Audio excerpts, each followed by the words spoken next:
început școala. La 12 fără 10 am pornit spre ora de pian. După aceea am plecat rapid spre casă, mi-am făcut temele și am ieșit afară. La ora 5 și un sfert am avut întâlnire cu prietenii mei de joacă. Trebuia să fiu înapoi la 7:30. Doar că mi-am uitat telefonul în casă. Nu am putut orienta în timp și am întârziat. Așa că mami mi-a spus că nu sunt punctuală. Mereu trebuie să mă grăbesc și să fiu cu ochii pe ceas. Dar când nu exista ceasul, cum se orientau oamenii? Sunt Raluca și azi vom descoperi împreună povestea ceasului.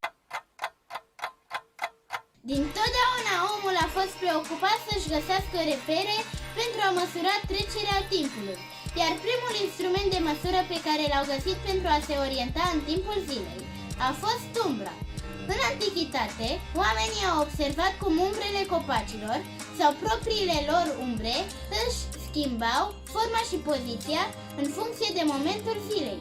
De aceea, primul ceas inventat de om a fost un băț înfipt în pământ. Bățul a evoluat de-a lungul vremii, fiind înlocuit de pietre, coloane sau obeliscuri care au fost descoperite pe tot cuprinsul globului.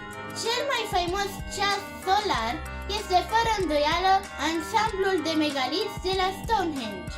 Locuitorii de atunci ai acelor meleaguri au adus de la peste 300 de kilometri distanță niște pietroaie uriașe care cântăreau zeci de tone fiecare. Printre alte scopuri, multe încă necunoscute, aceste pietre așezate în cerc erau un adevărat calendar. Pentru că în antichitate, umbra era unicul element după care oamenii se puteau ghida, întâlnirile lor erau stabilite cam așa. Ne vedem când umbra are 7 pași! Ce ciudat sună, nu? Așa cum ziua se bazau pe soare, noaptea calculau trecerea timpului, luându-și ca reper stelele fixe. Lesne de înțeles că aceste ceasuri solare erau total ineficiente în zilele noroase. Oamenii simțeau nevoie de instrumente mai exacte pe care se puteau baza indiferent de condițiile meteo. Grecii antici au fost printre primii care au găsit o soluție. În anii 300 înainte de Hristos au inventat ceasurile cu apă. Acestea puteau fi într-adevăr folosite oricând, doar că nu erau nici ele foarte exacte. Cu timpul, apa a fost înlocuită de nisip, apărând clepsidrele, care există și în ziua de azi. Chinezii au inventat ceva și mai și, lumânările ceas, niște lumânări mari în care se introduceau din loc în loc bile de metal. Astfel, când flacăra ajungea la bilă, aceasta cădea într-o vază de porțelan cu un zgomot care marca un nou moment al zilei. Pe același principiu, bilele erau uneori înlocuite de ierburi parfumate. Astfel, fiecare moment al zilei avea un miros specific. Arabii au fost pionieri în apariția ceasului mecanic. În anii 800 încep să construiască mecanisme activate de greutăți, nisip sau apă și lumânări, foarte bogat ornamentate. Tehnologia ceasurilor hidraulice a ajuns și în Europa. Aici primele ceasuri au fost concepute pentru a fi agățate pe perete.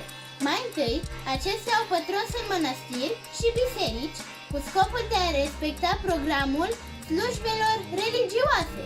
De aceea, primul orologiu mecanic din Europa apare în turnul unei mănăstiri din Anglia în anul 1283. Primul ceas public cu mecanism acționat de greutăți apare în 1300 la Florența. Ceasurile deveniseră obiecte de lux care arătau statutul social al posesorilor lor. Regi, prinți și diplomați își făceau cadouri orologii, care mai impresionante și mai artistice, dar din păcate nici pe departe la fel de precise. Ceasurile au început să devină mai exacte în momentul în care greutățile au fost înlocuite cu arcuri. Invenția i-a fost atribuită neamțului Peter Henlein, însă ideea i-a aparținut lui Leonardo da Vinci, care a ilustrat-o în manuscrisele sale. Ați auzit de Galileo Galilei? Sigur că ați auzit! Din pură întâmplare, el a observat cum se balansa un lampadar atârnat de un lanț lung și s-a gândit că dacă un ceas ar avea la bază un asemenea mecanism, ar fi foarte eficient, dar din păcate nu a putut să-și pună în aplicare teoria. Totuși, în 1657, un om de știință olandez pe nume Christian Huygens i-a îndeplinit visul. Ceasurile au devenit atât de exacte, având cel mult o eroare de 1 minut pe zi. Acestea nu mai indicau doar ora. A apărut minutarul și foarte curând și secundarul. Până atunci ceasurile aveau doar o singură limbă. Problema principală fiind rezolvată, de acum se putea pune accentul pe aspectul exterior.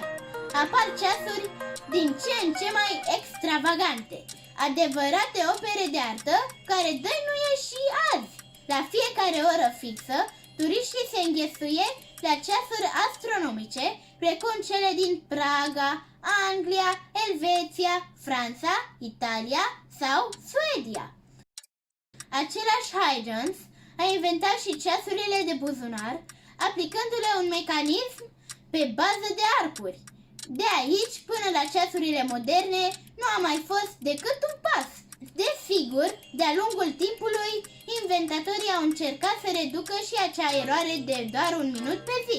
Așa au apărut ceasurile cu quartz la mare căutare și în ziua de azi.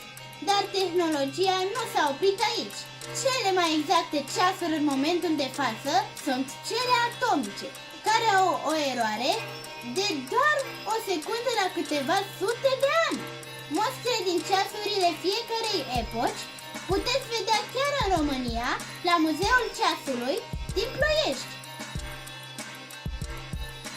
Recunosc că nici eu n-am fost până acum, dar cu prima ocazie, în drum spre munte, îmi voi ruga părinții să facem un popas la Ploiești. De la un par în bătătură până la o tehnologie extremă, oamenii au fost întotdeauna preocupați de măsurarea timpului. Și sunt convinsă că nu se vor opri aici și vor remedia chiar și acea eroare de o secundă la un secol. Istoria ceasului se scrie în continuare. Până atunci însă cam atât am avut să vă spun. Dacă v-a plăcut, nu uitați de subscribe! Ne vedem săptămâna viitoare! Pa, pa!